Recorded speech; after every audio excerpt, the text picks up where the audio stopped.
Hello, I'm Officer Jeff Hill with Santa Barbara Police Department. I've been on the department for approximately 19 and a half years, been a crime scene investigator, field training officer, major crimes detective, and now I'm assigned to the Community Services Division as a beat coordinator.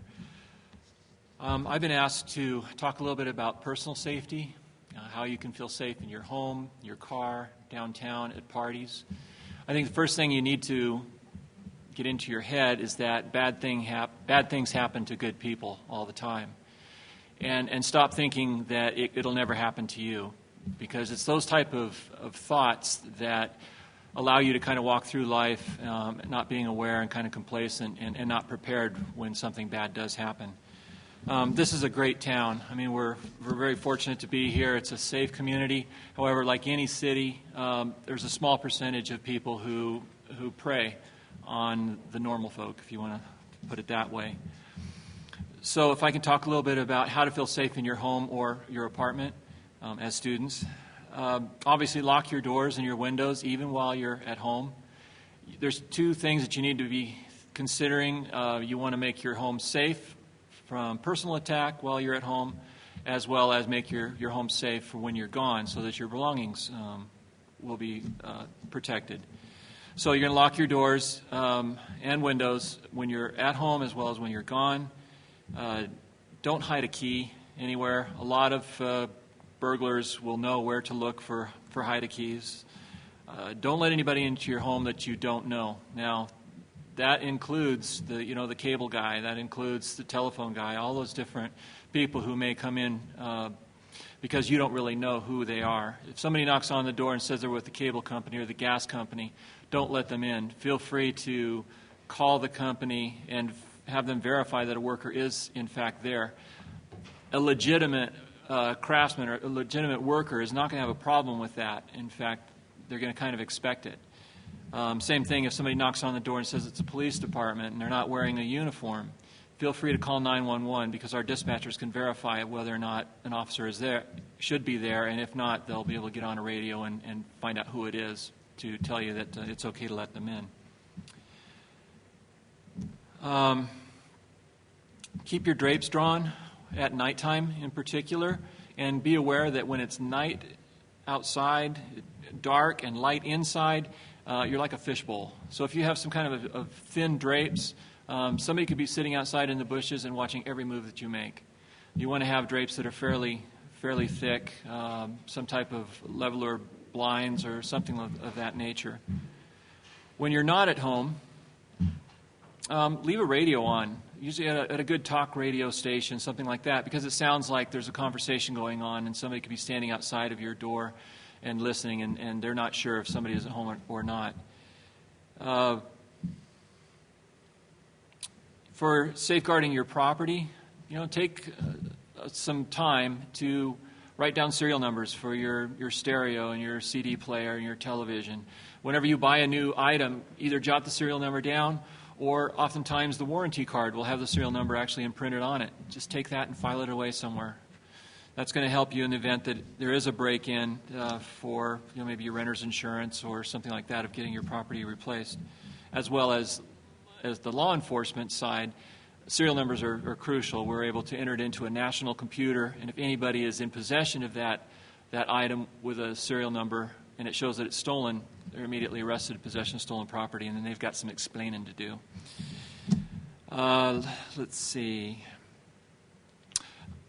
You can also engrave your items with your driver's license. That's another good way of personalizing your television, camera, all those different things.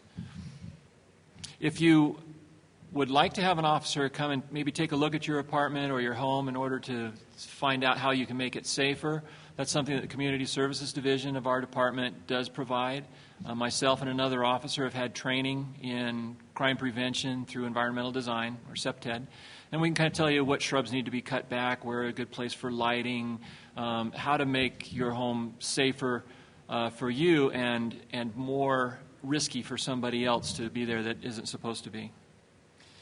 Now, if you're out walking or jogging, vary your routes. If you're jogging something, don't jog the same time every day on the same route. Be aware of your surroundings. that's pretty much what Elena was talking about, of just really being alert and aware. Be assertive, that if you are confronted by anybody, don't be afraid to be rude. I mean, I think a lot of us have been raised by our parents that it's not right to be rude to strangers. That's wrong. Throw that out the window. If the hair is standing up on the back of your neck and you feel that something is wrong, trust your instincts. Be firm.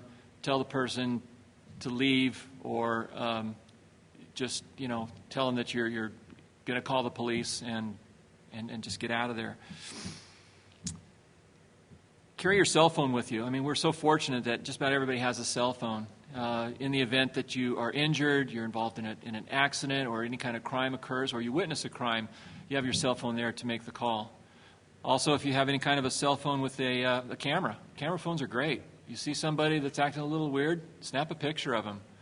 Or, call up one of your friends on the one-button dialing and let them listen to the conversation. Let them hear what's being said. This can also be used for, dating. If you're just meeting some guy and you're just not feeling right, just, pick up the phone and call your own home and record the conversation on the voicemail.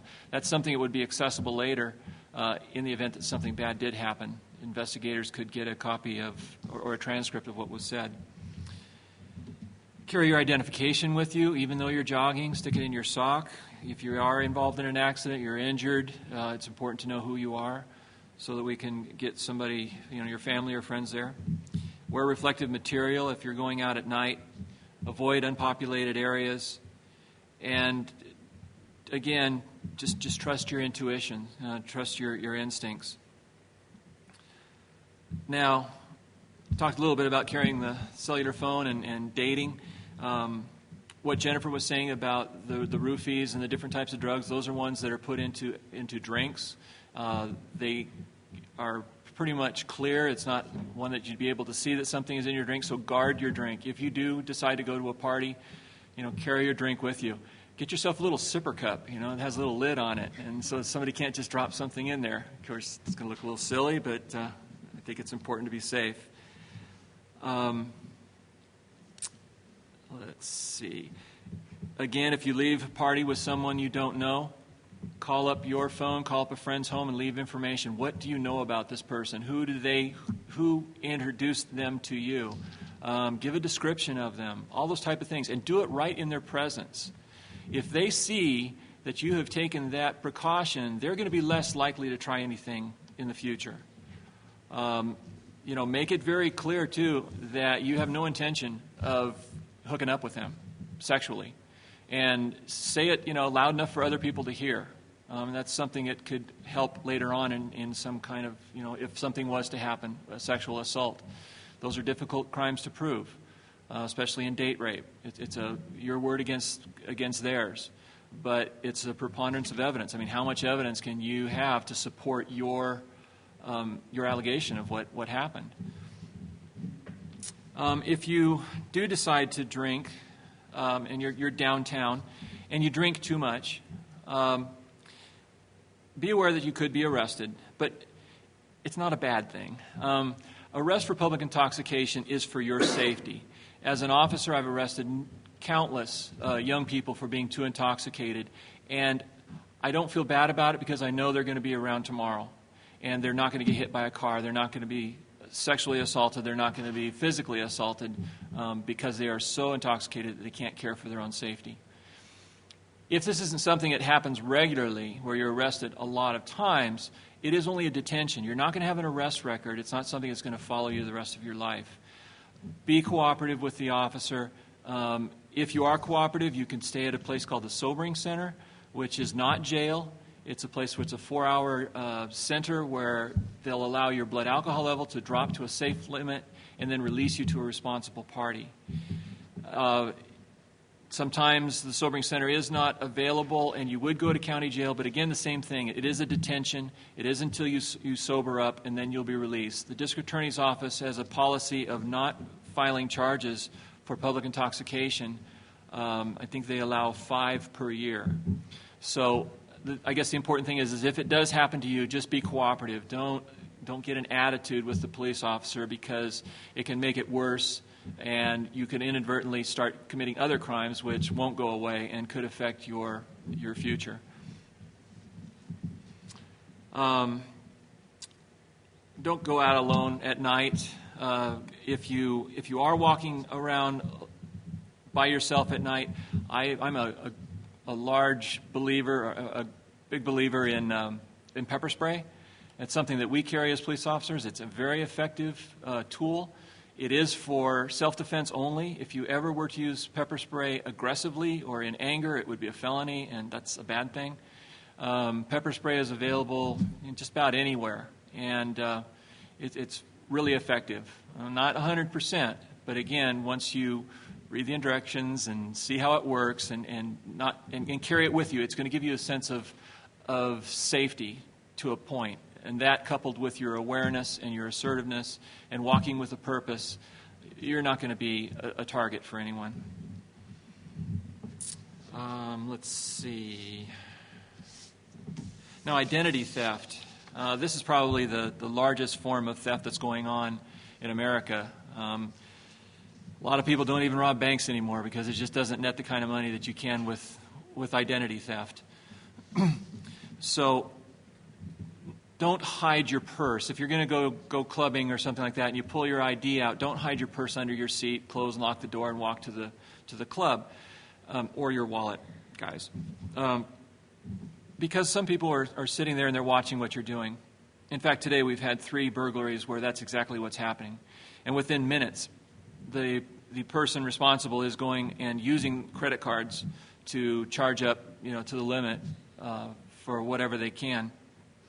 So if you do have to put your purse somewhere in your car and you don't want to carry it with you, do it at a separate location. If you know that you're going to be going to the 500 block of State Street to go clubbing at night, stop in the 800 block in a parking lot that's safe and well lit and with people, again, being aware of where people are, and put your purse under your seat at that time and then drive to another location. Chances are of you being followed are slimmer than somebody actually watching you in the parking lot.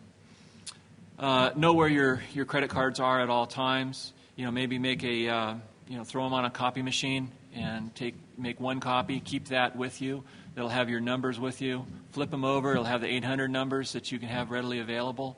This poor woman, 71 years old, who her car was broken into this morning, she didn't know what to do. Her cards were gone. She didn't know which cards they were. She didn't know the numbers. She didn't know if they were MasterCard or Visa.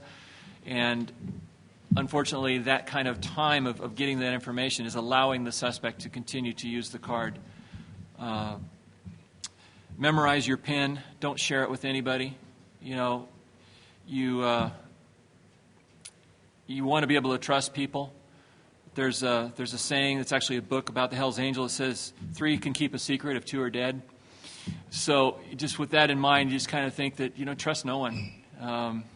Don't give them the opportunity to, as much as they like you, but they're hurting and they need money, that they would just use it this one time and consider it a loan, and they'll get it back to you as soon as they can. If you have a shredder at home, shred any kind of credit cards, receipts, or your statements, that type of stuff. Cross-cut shredder is the best. And let's see, report any loss immediately.